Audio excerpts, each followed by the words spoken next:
इटा काना है जे हमके बस्ता धरी करी उजलपुर जीवार लगी पड़ला।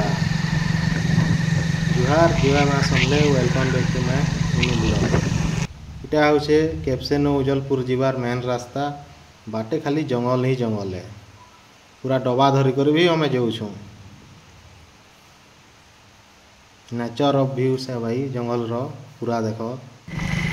फाइनाली हमें पहुँची गले उजलपुर।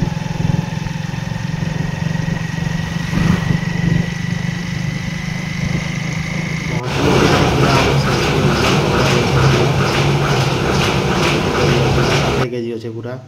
यहाँ मोर भंजा लगी पड़कर पूरा रसी खुलुचे जितके टाइट से बंधा होता है फाइनाली खुली भी पकाला तेना पूरा घमला थी ढालुचे मेसीन थी लगाबार लगी।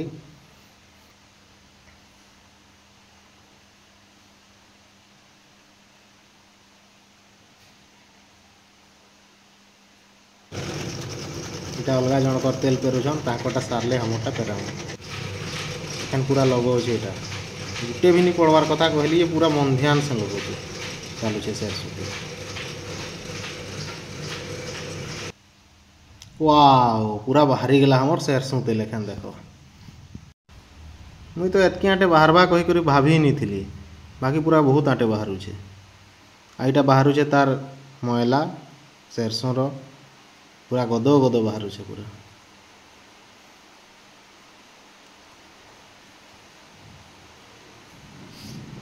पहला पुरटा तो टिके हाथे रेमदी नहीं लगे बाकी 2 नंबर पुर थी हाथ जली 2 नंबर पुर थी पूरा हाथ जली मिसी बहुत स्पीड तेल बाहर छे इटा पूरा गुणा करवार लगी पड़सी गुणा करी करी रखुचे मोर भंजा पूरा बाकी कांदी पकाला यहाँ मुझे ढालुचे मेसीन वाला लगौथु कहला बेले लगौचे यहाँ सरला हमर फाइनली पूरा तेल भी 60 केजी सरसों थी 20 लिटर तेल बाहरी केनता बाहरी कमेंट कर बताओ।